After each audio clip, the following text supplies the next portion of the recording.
All right. Welcome to this prep for Passover, which here we are now, and we're present as much as we can before Passover, not just as much as we can, but this is the time to be really zoning in on the whole concept of what chametz is, what the whole concept of what matzah is, what is redemption, what is exile.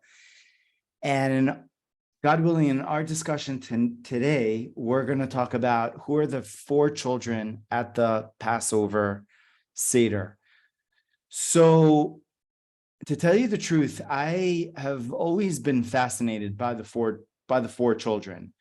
And, I think we've all heard of the four children. We've all gone through the questions and the answers, and we're trying to understand a little bit more who those children are and who are the four children. So there's a wise son, there's the wicked son, there's the quote simple son, and there's the one who is, depending what type of Haggada you use, there's all types of descriptions of this child.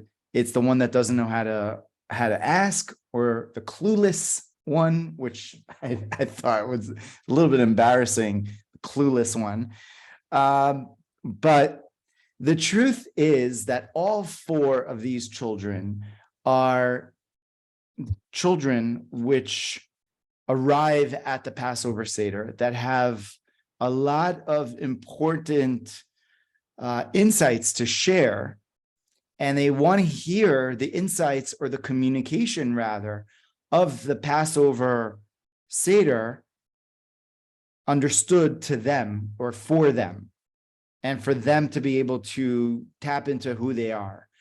And the job of the parent, we could say the responsible parent, is to be present to the child and to hear them out, and to see who they are, what they actually care about, what they don't care about,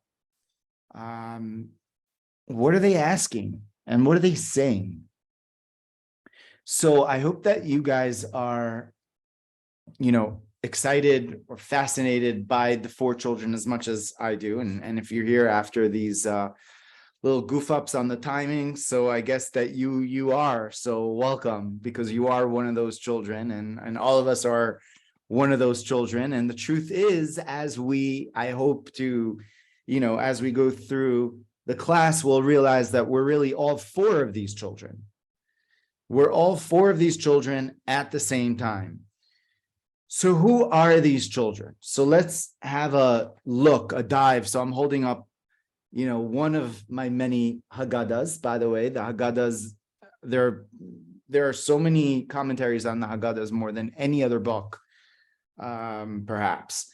So it says like this: blessed is the all-present one, Baruch HaMakom Baruch Hu. And the word is Baruch HaMakom, that blessed is the Makom, the place. God is called the place and the presence of everything, right?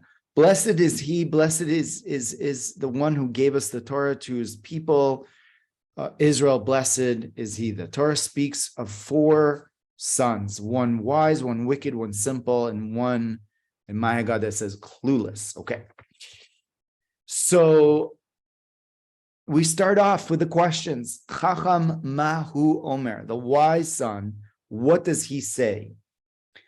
And each one of these four sons, each one of these children, mahu omer, what does he say? And there's a beautiful teaching by the Frierdiker Rebbe that he says that mahu omer, that if you want to know who the person is, listen to what they're saying. Because what they're saying is what they're insinuating, and what they care about, what they're thinking about, what their even subconscious is directed towards. And if you listen a little bit closer, to what the person is saying, then you'll able to understand who the person is and their, we could say, root soul, right? And so generally speaking, there are these four root souls that the Haggadah is talking to us about. And according to the Arizal, these four sons, or these four children, represent the four spiritual worlds. They represent the world of Atzilut, the world of Bria, the world of Yetzirah, and the world of Asiya. And it goes like this. The Arizal tells us that Chacham Mau Omer, who is the wise child, that is the world of Atzilut. And we're going to delve more into the wise child, what they actually represent, right? So that's the highest spiritual world, which comes from the word etzlo, from close to him. And the world of Atzilut is the highest one of the spiritual worlds. The second son, the second child, is Rasha, the wicked child. And who's the wicked child? That represents the world of Bria, the world of creation. And we're going to talk about that. Why is the world of creation specifically connected to Bria? The third child is the Tam, the simpleton, and that child is connected to the world of Yetzirah, to the world of formation.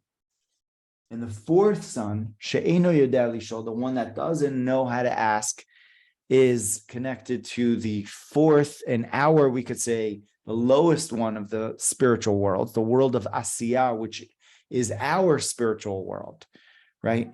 We're in the physical dimension of the world of Asiya, but within that physical dimension, the Kabbalist tells us that there is a rung, there's a Seder Ishtalshelus before the physicality could become created, and we basically are clueless, so to speak, we're basically clueless of what is above us, unless we really make the Herculean type of a quest to really go and reverse engineer ourselves to try to ask the questions. So if you're a little bit getting the picture or the painting over here of what's going on, we're starting off from the highest world to the lowest world. And all of the four worlds, according to the Arizal, are being addressed by the Haggadah, by the Baal Haggadah, that we are going to we're going through essentially a metamorphosis with the whole process of the Haggadah. And we are dealing and we're talking on all four levels, that we're addressing all of the parts of ourselves, essentially, because we've got all four worlds inside of our beings, right? As King Solomon says, that God has put within us the entire world. That means that within us, we have all of the spiritual worlds. And the Baal Shem Tov would say that when he was in the midst of prayer of tefillah, that he would feel that he is ascending up the rungs of the spiritual worlds, because we know that prayer, tefillah, in the morning prayers are divided into four sections. And those four sections are the reverse engineering that we actually go to. We start off with the section of prayer called korbanot, where we give up, we sacrifice that a certain physical part of the self to show up.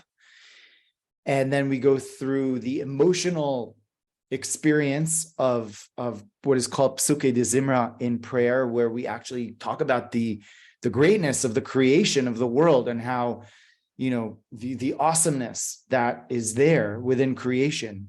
Every aspect of creation is really a song, and it's an emotional feeling that we feel in that stage. There's a connection that's forged from the emotional level, and that's the world of Yetzirah, which corresponds to the emotional spheres, which is called Zer Anpin on the Kabbalistic level, right? Asiya is Malchut, right? And as we go up higher, then we go up to the world of Bria. The world of Bria is the intellectual world. Sometimes it's called intuition, but the truth is that Bria in the Zohar is a world which is, although feminine, it's still very masculine, and it's very detail oriented and very much compartmentalized into sections, good and bad, and things that fit in, things that don't fit in. And they are where all the files, we could say, of our mind is really stored, right? We store, our own history. We store the memories, all types of memories that we have. We store information, and we're able to make decisions based on what we know and what we're able to intellectualize with our minds. And that's the world of Bria. That corresponds. So let's just go a little bit backwards. So the She'enu Yodea Lish'ol is the world of Asiyah, the world of Malchut, we could say, like there's no question. And it says actually about the world of Malchut that the feminine doesn't ask, doesn't say, doesn't speak, doesn't communicate in a sense. And in a Jewish wedding, Jewish betrothal, there's a lot of deep Kabbalistic meanings to it. But the ring is placed by the groom, by the male, right? And there isn't like the, like in the movies, like, will you marry me? I do, and whatever. There's the ring and there's the silence. And someone that doesn't understand that, and on the superficial level, it may seem like, there's the male, feminine, female, dynamic there is like, what's going on there? But the truth is that that this really is indicative and representative of She'enu Yodea Lish'ol, the one that doesn't know how to ask. And the world of Malchut, or the sphere of Malchut, is silent in a sense, because she is taking in so much beyond what she's able to even express. And the world above that is the world of Yetzirah, the world of formation, which is the emotional world. Again, the Zer Anpin, the world above that is, and that's the Tam, that's the simple one, because the simple one is like almost like there's the simple emotions. Like when you think about an animal, so animals are not complex like humans are. We are complex beings that, we went through this, we have that, we have this trauma, this past life stuff, this epigenetic things that are going on. We're super complex. Animals are just what they see. Behema is bo ma. In it is what you get. Bo ma, right? Whereas each one of us is ma hu omer. What are we saying? We're complex. But in the simple son, the simple child's world, it's almost like, this is the feeling that I have. This is the feeling that I get. This is the feeling that I convey. And it's very much the world of Zer Anpin, which is Chesed, Gvura, Tiferet. It's very much like an expressive kind of a world. And this, we could say, the Tam represents that. Like, what is this? You're talking to me about spiritual or intellectual concepts, but I feel what I feel, and that's what I'm getting, right? So the last two of these worlds, or children, right, are we could say are very much what you see is what you get on the external level, right? Where the one that doesn't know how to ask is just, all I know is like, there's the cause and effect of the world. There's the physicality, and there's the, and that's it. That, I just see what I get. And to go beyond that is really the parent's job, which we're going to talk about. Who is that parent, right?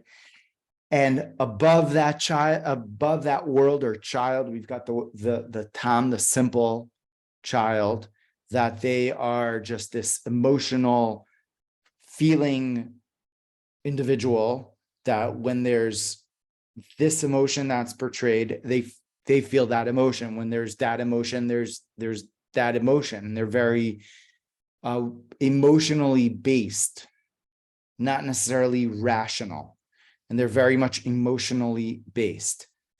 Above this world is the world of Bria, which is the world of intellect. And that's the world of, we could say, the Rasha, the wicked son, the wicked child. Well, you could say, well, why is that the world of Bria? It's not only that, it's a spiritual world, and it's the second highest of the spiritual worlds. And it's explained that the reason is that within the world of Bria, there's the possibility of evil, of negativity. In other words, in the world of Atzilut, in the world of complete oneness, and what is above that world, there's no possibility for any negativity. But within the world itself, Bereshit bara Elokim, from the word Bria, the Ramban says that Bria is already the creation. And within creation, there's a possibility of bad. Although at the beginning of creation, there was no bad, but there was the serpent that was there. And that serpent is the possibility of negativity. There's almost like the thought that something could be out of place. And according to the Arizal, that was the sin of Adam, where he conceived of looking into the other side. In other words, he was using his mind way too much. Instead of being more, we could say, simple, right, in a way, it was a super intellectual being that was searching, that was, looking out into the cosmos and finding the answers and knowing the answers, understanding the answers. But then with his mind, he wanted to understand all of the answers. And with our mind, we cannot understand all the answers.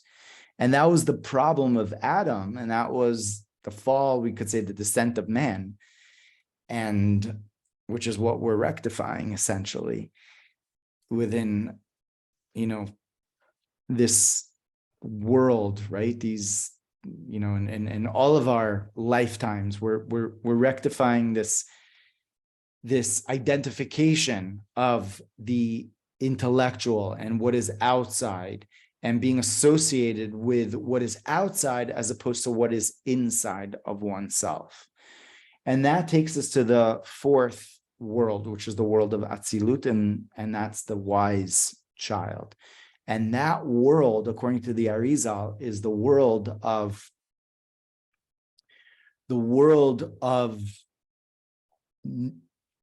Chacham, comes from the word koach ma, knowing what is above oneself. That real chokhmah is not just intellectual intellect, which is cerebral, and thereby limited in what is in the mind, and could completely contradict the true values that one has. Chokhmah really means the koach of ma, the power of what? And it takes the individual to a place of what is above oneself, to ask, who am I? What am I? Where do I come from? And that's the question of the Chacham, of the wise child. Chacham ma'u omer. What is this question? So what's the question of the wise child? So in the Haggadah, the question of the wise child is, what are these commemorative laws, super rational laws and civil laws, which God, our God, has commanded you? Basically asking that there's three types of mitzvot, there's three types of commandments, which are called chukim, mishpatim, and eduyot. And each one of them represent a different dimension, represent what is above the intellect, intellectual, and what is, I kind of understand, which is eduyot. And this child is asking, what is the point of it all? What is the point of the commandments, and what's the point of the mitzvot, of the Torah learning which is going on? which we could understand on the intellectual level, which we could understand on the which we could understand in the commemorative level, etc. And he doesn't understand, like, why there are differences within those mitzvot. In other words, the mind doesn't understand, well, if God is infinite, then why are there different levels of commandments? They should all be the same. They're all really above nature, but we have commandments that are within nature. We have certain mitzvot that we could understand, our intellect gets. There are those that we're like, oh, this is a commemorative type of an experience. Beautiful. We like, tradition, and etc. So the mind of this wise child, which is intellectual, just like the second child, which we're going to discuss in a second, and they're using their mind and they're asking the questions, what is happening? What's going on? I'm not able to really understand fully why are there differences? Why are there, different compartmentalized aspects within not just the Judaism within the Torah, but really within the world? Like, why are there things that we understand, things that we don't understand, things that we commemorate, etc.?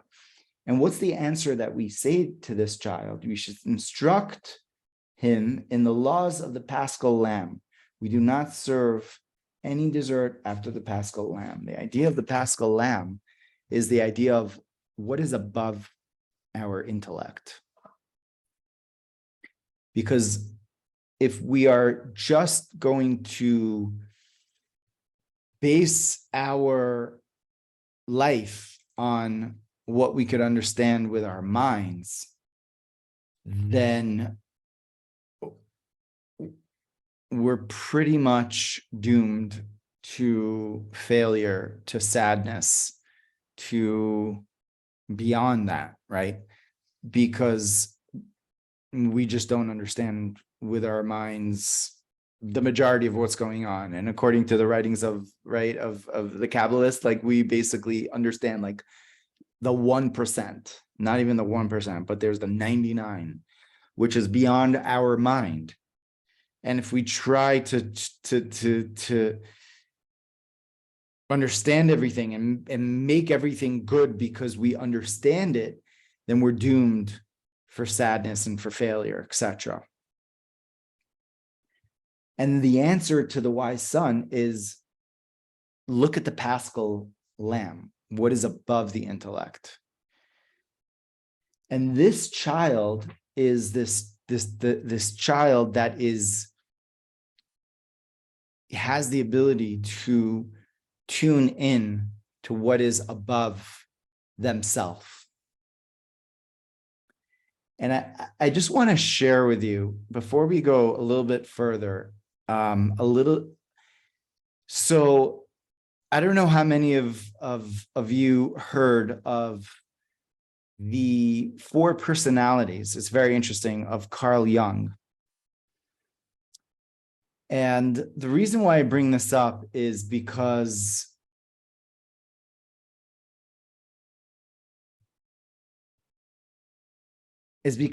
he said about himself, Carl Jung, that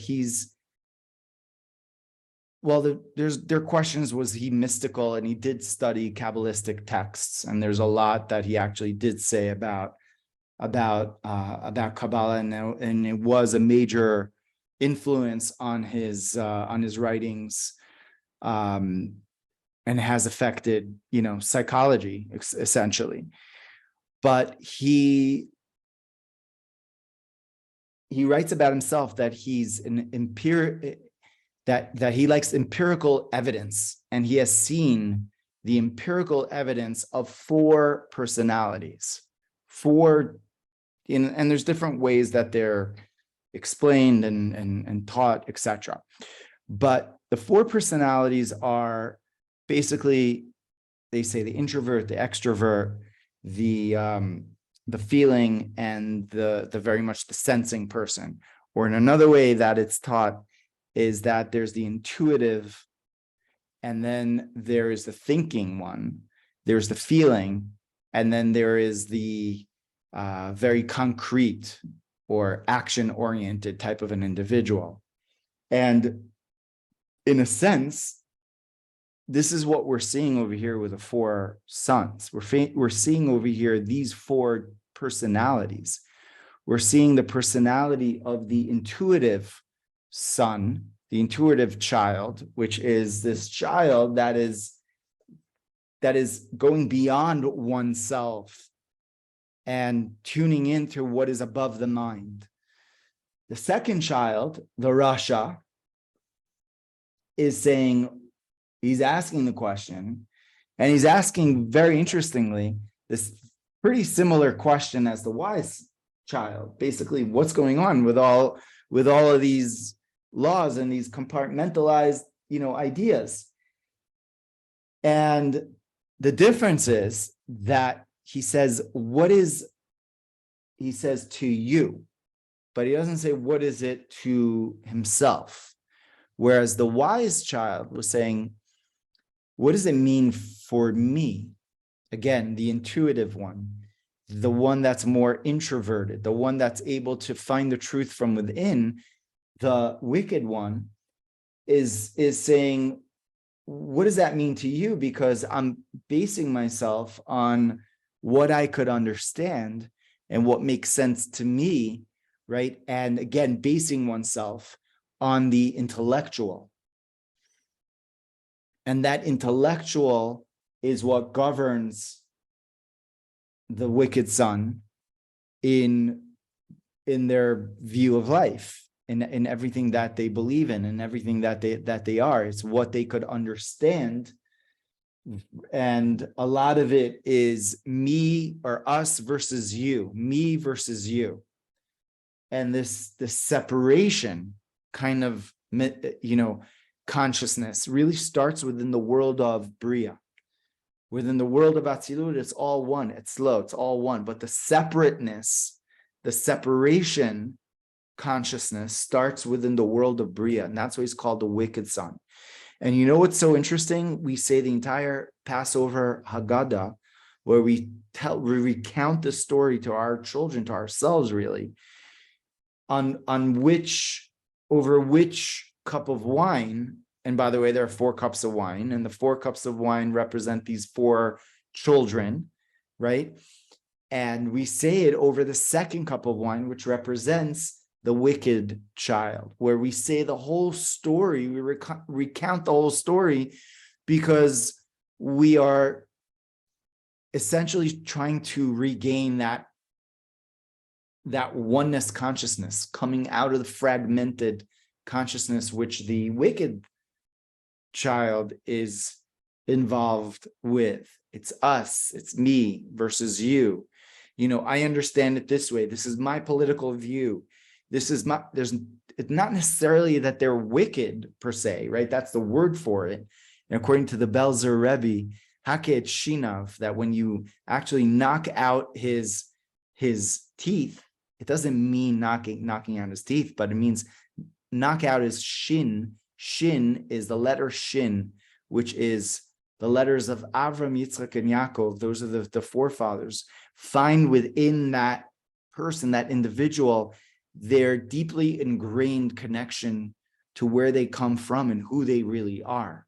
So Haket Shinav, we want to give them a little bit of in Yiddish it's called like a clap. You want to give them a little bit of like a wake-up call, but it's not in order to like get rid of this individual and say, it's us versus you, because if you're doing that, then you're actually acting exactly like that child, which is also a very interesting dynamic which goes on, because the wise child is sitting next to the wicked child, which is very interesting.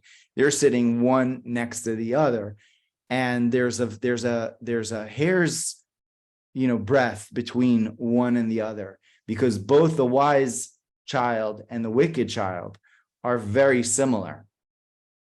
They're very inquisitive.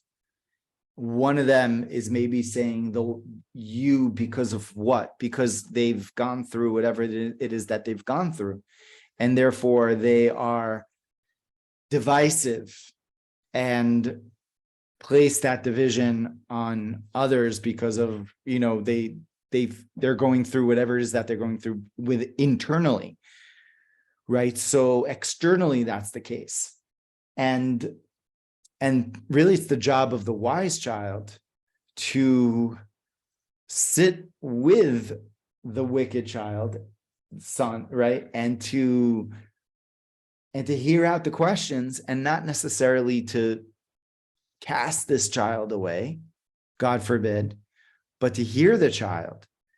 And what's interesting is that there's that wise child sitting right next to the wicked child, and they're just placed they're just placed there, which means that it's our job, to look out for that, we could say that wicked son, that wicked child, or the other quote that is, saying these things and are commenting in that way, and they have these other political views that are different than us, et cetera, right? And we could feel like, oh, it's us versus them. But if we're acting that way, then we're stooping to that level. And the job of the wise child, which is what we're essentially all really, we have that child within, is to be a little bit more patient, right? A little bit more, to just wait out a little bit longer. So that takes us to the simple son. And this simple one is, again, it's the world of emotions. And the world of emotions, what is asked, says, what is this? Basically, like, what is this? Because he doesn't understand it. It's above, it's not only intellectual, it's above the intellect. So he doesn't really understand what is happening. There's this dynamic which is going on, and he's saying, like, something supernatural is going on over here. What is happening?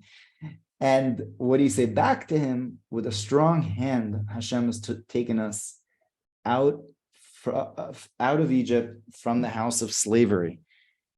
Basically, you want to have a descriptive narrative that you're talking to this child with, because this child wants to hear emotions. They want to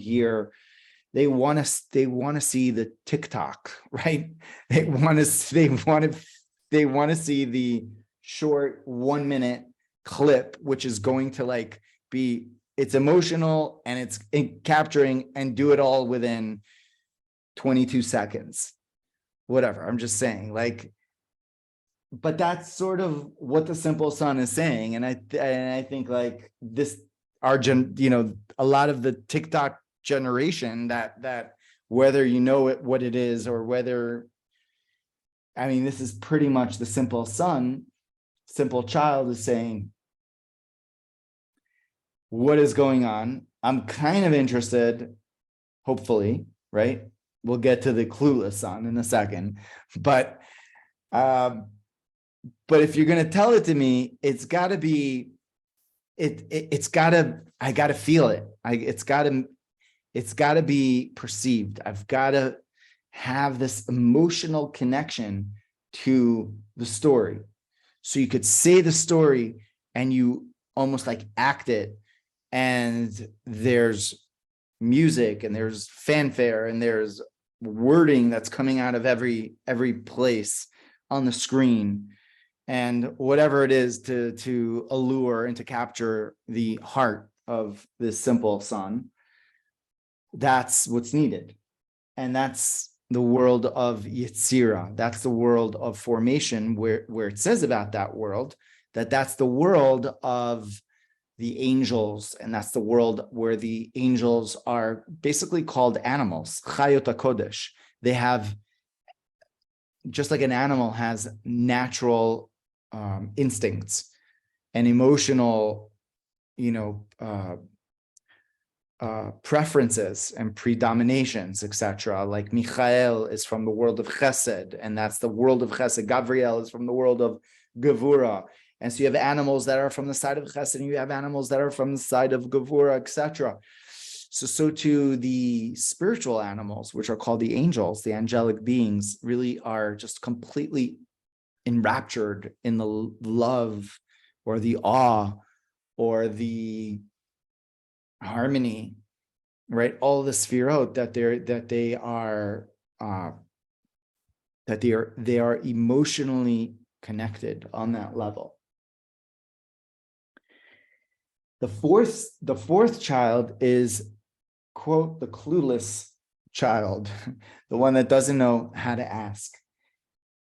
So what is going on over there? There's no question that's asked. So the Haggadah says, you must take the initiative. As the verse says, you shall tell your child on that day, saying, it is because of this God did for me when I left Egypt. And the story, the narrative has to continue whether the child knows it or not, whether they're asking the questions or not, whether, even the TikTok is even getting to them or not. The offering that the generation or the adult that we find ourselves in must be there for that child that is not even asking any questions. And that's the world of Asiya, the most of the physical, coarse worlds that the spirituality is not felt in that world. And within the world of Asiya, the physical world of Asiya, we think that we created ourselves. And actually, Paro said about himself, Li Yaor, I created the Nile River. Ve'ani asitani, I made myself. Like Paro had the audacity, it's beyond ego, but he saw himself as a god, and he saw himself as the end all. And that's the world of Asiya, is basically where we come to a place that physicality, that the materialism is seen and is viewed as the end all, and that there's nothing more than the physicality. Eat and drink, for tomorrow we will, not be here. So just go all in and go into the world of materialism, etc., because that is what is real, and that's what this child is able to compare the world to. Basically, does it have bottom line value? Is there a bottom line in the relationships that I have? Because the relationships do not give me status, do not give me, material kickbacks. If the jobs that I'm in do not make this much money, if the spouse that I have is not, does not look like this, or my house does not, then so everything in this person's life is based on external manifestations of what they believe is, or what they concretely feel is where it's at. And the job of the adult, is you must take the initiative. You shall tell your child on that day, it is because of this that God did this for me when I left Egypt. What does it mean? It is because of this. What is because of this? It is because of this is the Matza and the Marror, basically, that we were taken out of Egypt. That we were taken out of Egypt And here comes a very important understanding, that is that the Matza and the Marror represent these two dimensions of life where we actually learn by the mistakes that we make, because this clueless child is making the mistakes that they are and thinking that the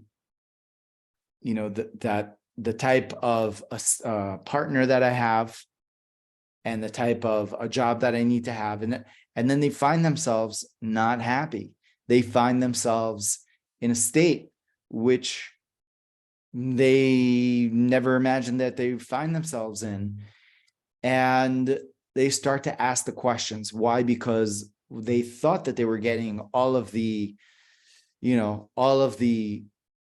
amazing, quote, redemption that's there through the materialism, but they found out that it was actually Marror, that it was actually this bitter type of an herb, because that's not what is really going to give me happiness.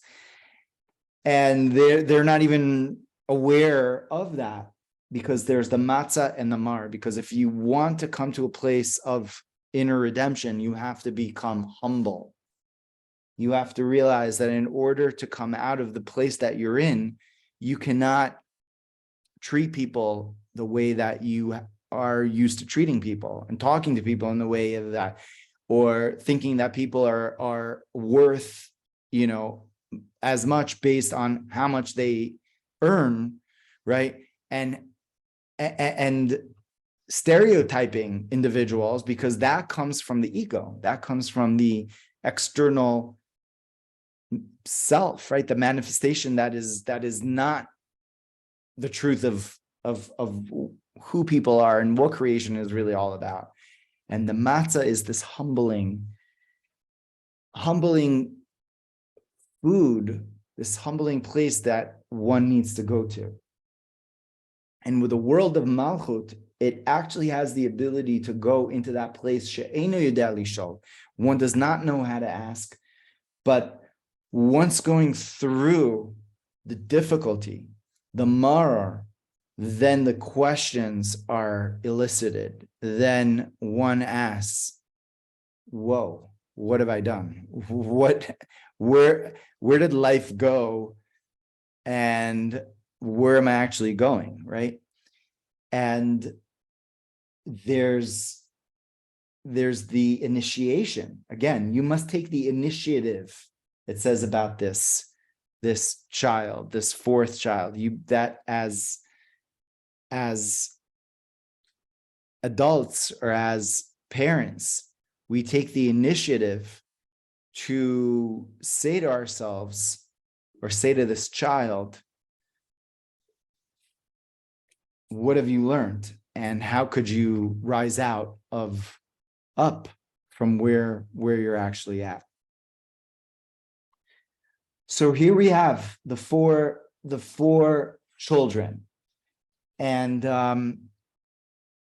these four children are really found within us. And the big question is, where do we find these children within us, right? Where are these children that are found within us? So we're gonna take a little bit of a pause, and I'd like you guys to almost think about this for the next minute. If you could close your eyes or think about this, where are these four children which are found within you? Okay, and then we're going to continue.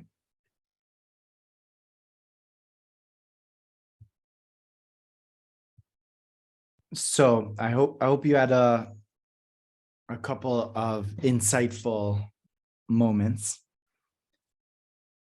because these four children exist within us. And who is the parent over here, right?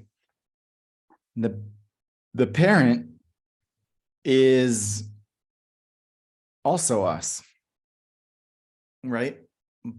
Because the Maimonides says that And I'm not quoting for verbatim what the Maimonides says, but he says that there's a special mitzvah to tell your children, what happened, the recounting of the coming out of exile. Well, what if one doesn't have children? They should tell their spouse. What if one doesn't have a spouse?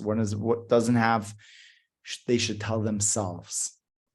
That's what the Maimonides says. The Rambam says that one should tell themselves the story of coming out of Egypt. And in a sense, what is really being conveyed over here by the Rambam is that the whole Passover Seder is very much an internal and an external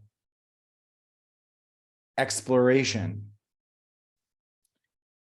It's an understanding, it's an observation of our different dynamics and who we are on the inside. Understanding who we are on the inside then allows us to come to a place of redemption, come to a place of inner redemption, because if we do not understand who we are on the inside, and again, what's in our subconscious, then how could we come to a place of feeling of redemption and feeling of that we are there? So the whole Passover process is very much it's a pendulum. It goes from a place of exile to a place of redemption. And there's this progression that goes on where we go into a place of understanding the pain and the trauma. The trauma is being uncovered, and it's being uncovered like fully, like all of the veils are just opened up, and they're like, this is what happened when you were here. This is what happened. You were there. You were in, Jacob's house, etc. And Abraham. We go through all of it, and we go to the process of communicating this to our four children, to ourselves that are divided in these four ways. So who are these four children that are found within each and every one of us, right? So we've got that intuitive part of ourselves. And that intuitive part of ourselves, does it perhaps not trust his or her intuition and does not fully believe that they could go beyond their limitations and their mind? And that kind of takes us to the wicked son, because the wicked child is saying, like, I don't understand, it doesn't all fit up, if in my estimation. And does that child perhaps have a certain low self-esteem in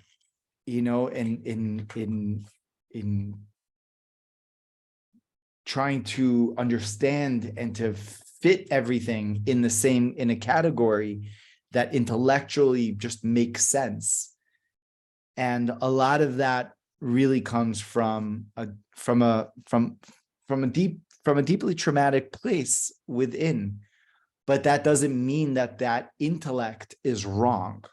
And that intellectual, questioning, thinking child, again, in the words of Jung, the thinking persona is one which there's it just is a very important part of who we are, right? Where we understand our world based on our intellect, and that's what we usually measure up, our understanding of the world based on what we know and what we understand and what we're able to compare different things to. And then we've got the feeling part of ourselves. The feeling part of ourselves is that part of ourselves that's very much dependent on the feeling. And if it feels that we are there and we feel it, then we connect to it. And if we don't feel it, then we don't. And there's something very powerful about the emotional parts of ourselves. And that child has a tremendous amount of feelings and of emotions that need to be resolved, that need to be, fully uncovered. And the clueless son is the one that is very much just connected to what is the world actually telling me as what I should be searching for, what the most important things are about, and very much just going with the flow of what the external life, and not having a mind and a voice or even the emotions of oneself to really just dig deeper. They very much are just, it's the external, etc. So these 4 levels are the children that we have inside simultaneously. And what is the communication that we have for them, right? For each and every one of them.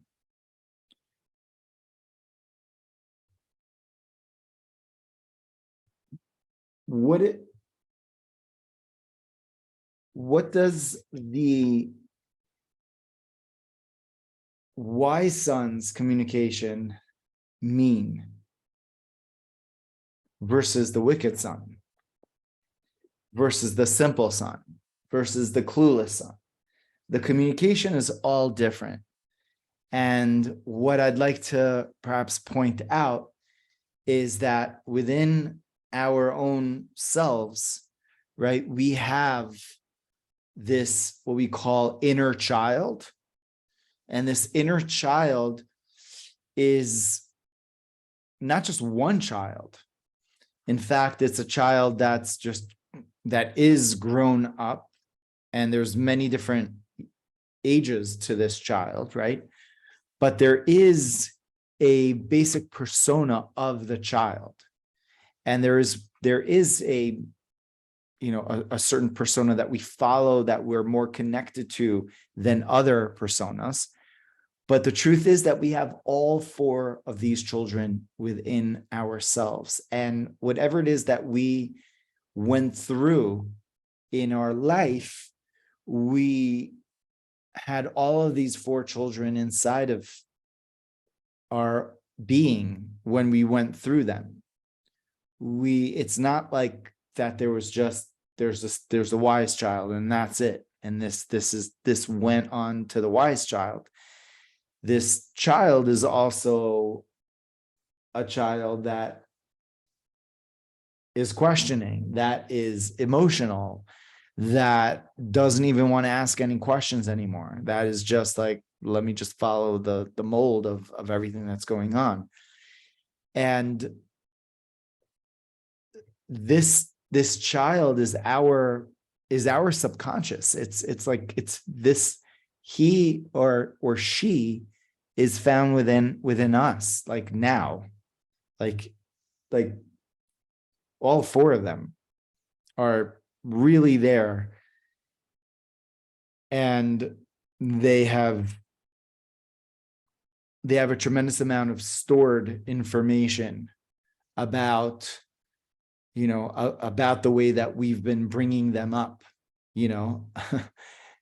and not that we should feel bad about anything that we've done to this, that we've done necessarily.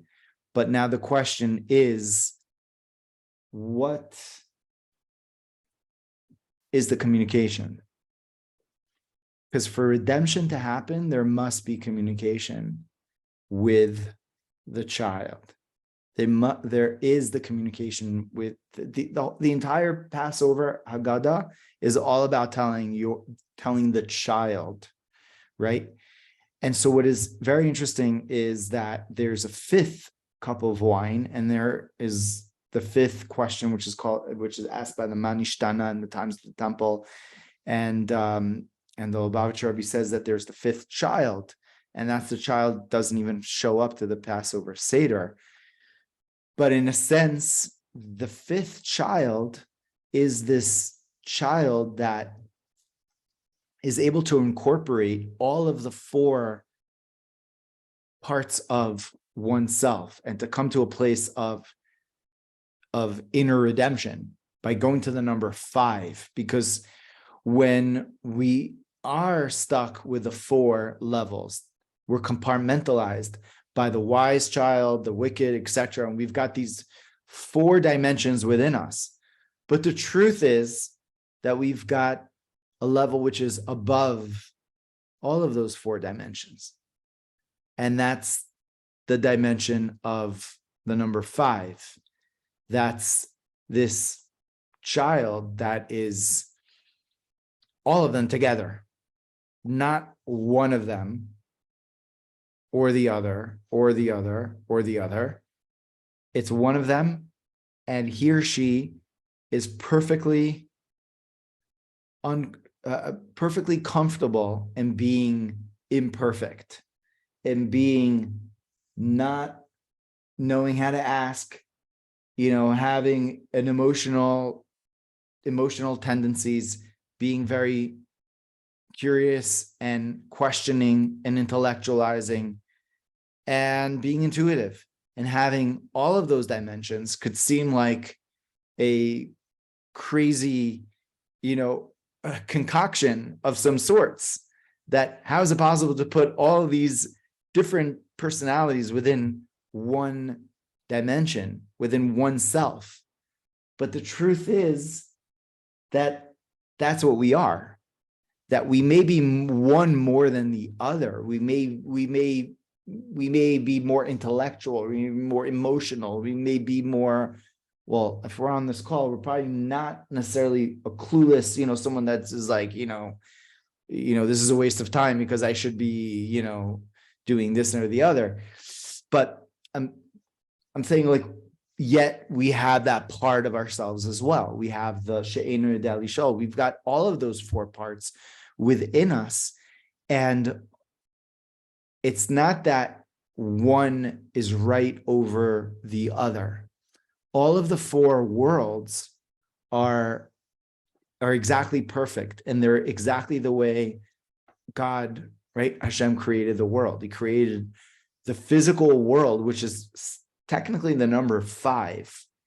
If we look at it from the spiritual hierarchy, it's like the 5th dimension in a sense, right? And if we go higher from our, world, we go back up above, like from the spiritual world of Asiya, Yetzira, Bria, Atzilut, and then we go up to what is above it. There's a number 5, because we reached the number 5, which also says there's 5 levels of soul as well. And the 5th level of soul is called the level of soul, which is Yechida, which is one, this oneness within all of creation. It's not that there's a hierarchy, just a hierarchy of a higher spiritual than a lower spiritual. But from the level of Yechida, it's all really on the same level in a sense, because it's all coming down. It's all coming to the place of an essential oneness which transcends limitations. And this level that transcends the limitation is the 5th child, which is not really being asked, but that 5th child, in a sense, is really who we're tapping into on a deeper level. then on a deeper level, as the we could say the parent or the one who's initiating, the Haggadah, or whatever it is that there's, and wherever it is that we are initiating, and we're initiating not only these 4 levels, but we're initiating, the place of initiation is the 5th level. And it's that level it's both the child, but also the parent. And in a sense, that parent, which is us as well, right?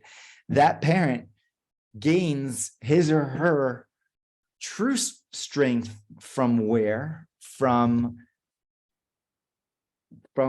God, right? From Hashem. Like that directly of understanding that it is only the above nature, which is the reality of all of creation. So even the intuitive child, that we could say that's the highest child, and that's the apex that we should all be getting towards. At the same time, he or she is still asking the question. And even asking the question is already saying that there is a separation, because the question is being asked and the mind is already sort of is in the place of there's the me, and then there is the other, or in this case, there's the question, there's, God. Whereas on the 5th level, there's no separation. There's complete oneness. There's complete unity within all of these levels. So where does this child receive his or her, strength from? It's from the ultimate father figure. The ultimate father figure, and parents, right? God and the Shekhinah, right? Father and mother figures, is really the godly level, the transcendent level that is found not even on the intellectual, intuitive level. It's very much on the embodied level. And from this embodied level, from being within the body, not just the intellect, but being within the body, and that's really the whole process of the Seder night, where we consume matzah in the body, right? We drink the 4 cups of wine. We consume, like it's a physical embodiment of redemption. It's not an intellectual, it's not emotional, it's not even physical on the external level. It's embodied, where the physical and the spiritual are really one, where we come to a place of knowing and of being really, of truly being truly mindful to who we are and what we are, but beyond the mind and beyond even asking the mind, that there's this innate unity that's there.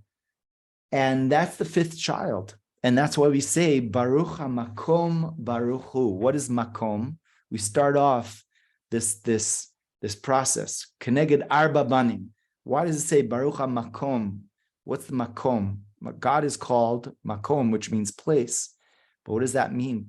God is embodied within creation. Baruch HaMakom Baruch Hu. It doesn't say Baruch Yud-Kei Vav-Kei, God's holy name, or other one of the divine names. Baruch HaMakom Baruch Hu. The blessed is God, blessed is He. Keneged Arba Banim Dibra Torah. There are 4 children. And we listen to all of those 4 children, and within the dialogue, and within the questions, and within the gripes, within the complaints, within the praises of each one of those 4 children, the sum, all of that, is something which is embodied, something which is Baruch HaMakom Baruch Hu, which is saying like, it's not one of them, which is more of who I am or of what is more truthful, but it's actually all of them, because there are four types of, generally, there's four of these individuals. Again, on the spiritual level, as we learned about the Arizal, but even in Jungian psychology, which I think is one of the most,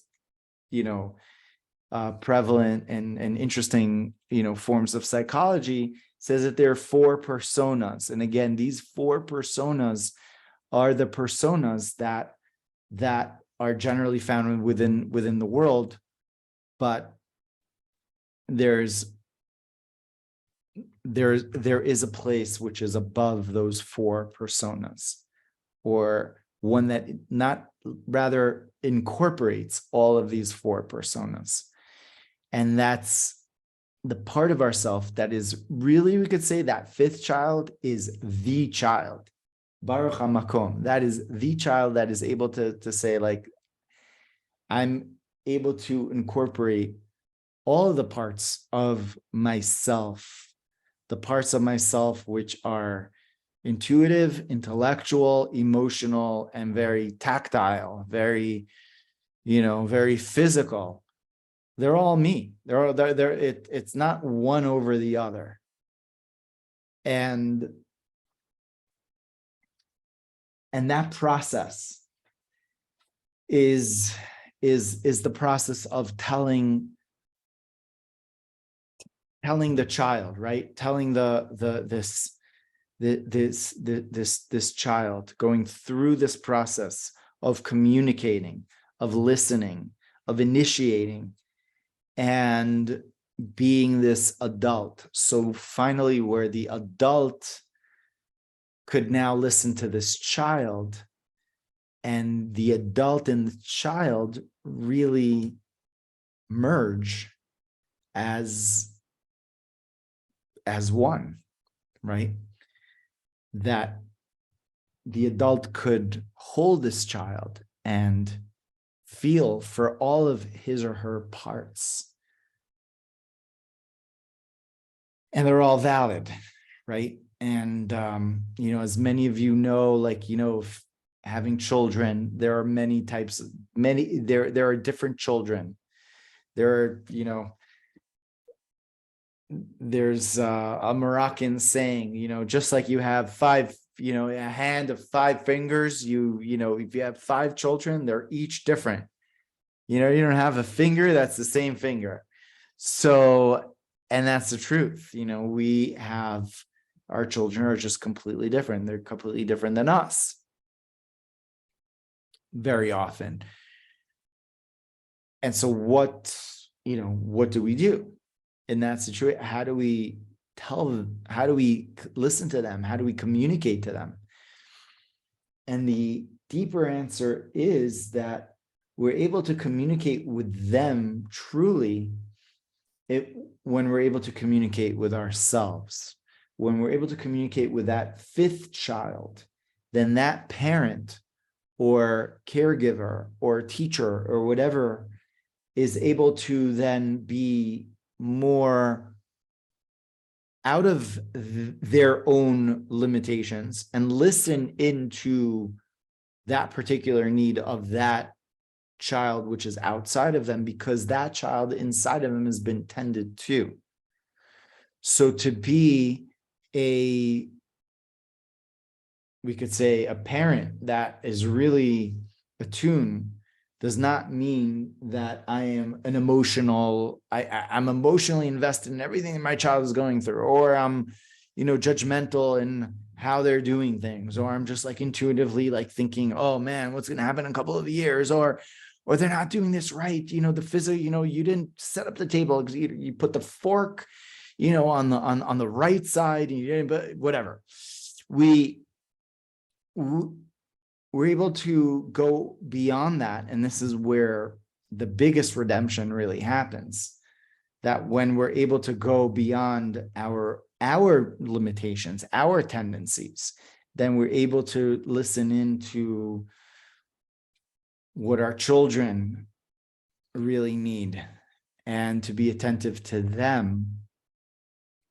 But we cannot be attentive to them before fully attentive to them. Of course, we try our best, but to really give them the benefit and to really do our best job as parents is by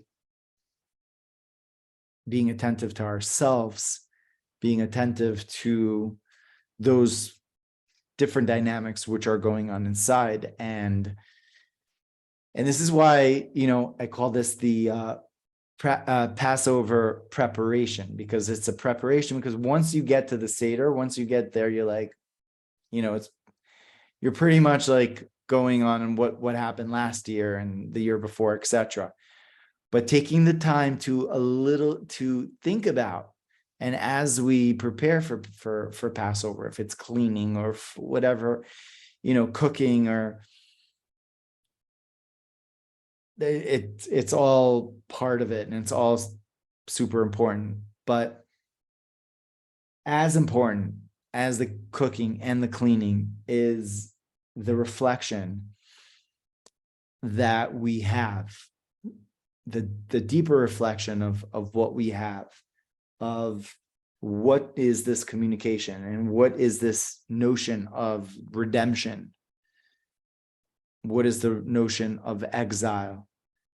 And this notion of exile and redemption is the separateness of the 4 children, and each one of them going through whatever it is that they're going through, versus the holding of all 4 of them together, holding them. So I'd like to maybe, before we end this this call, maybe if we would all, put our hands on our arms. There's something called a butterfly hug, and it's actually a beautiful, very somatic way of bringing together different parts of our brain. It actually brings together the right hemisphere and the left hemisphere by taking our arms and actually crossing our arms like this and gently tapping the two part our arms, right? So in our last course, we really did this a lot at the end of many of the. So when we do this, we kind of feel in to all of the different parts of ourselves, right? It seems like, right? Doesn't this feel like amazing? It's a pressure point, on our arms that we feel into our different parts, right? And so redemption happens here, right? Here and now and within our body. And that's the number 5. That's the 5th level, right? The cup of Elijah, of bringing redemption from the spiritual level all the way down to the physical. And really that the physical, that within, not just the not knowing how to ask, but within the not knowing how to ask, when that is actually opened up, then all of those 4 levels are just glowing and shining, in their respective light that each of them bring.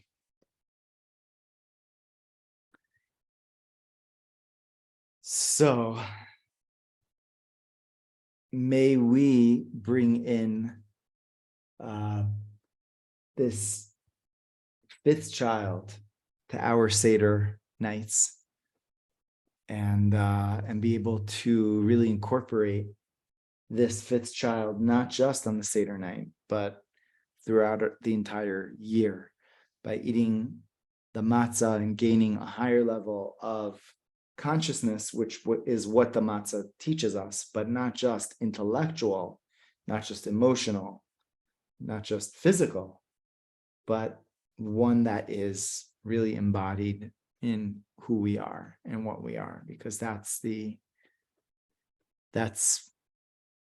story of redemption, and that's the upcoming redemption, right? The coming of Mashiach is going to be within the physical world, where we're not going to have to run away from anything, but we're going to be drawn down within the space that we're in, within the physicality, is where godliness is going to be manifested fully. So with that, we'll pause here, and thank you all for being here, and wishing us all an unbelievable new Pesach, new approach that we can really renew and rejuvenate and tap into that fifth child.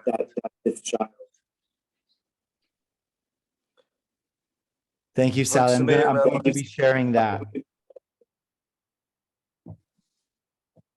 Hug Sameah, Rabbi, thank you so much. Great sharing. That was really good. I like the fifth child. I want to integrate that. That was really good.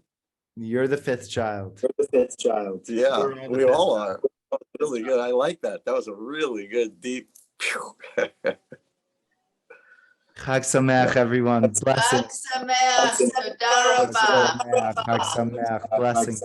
Thank you, Avigail. Thank you, Shirley. Thank you, Sally. I'm going to share. Thank you, Brenda. Chag Sameach.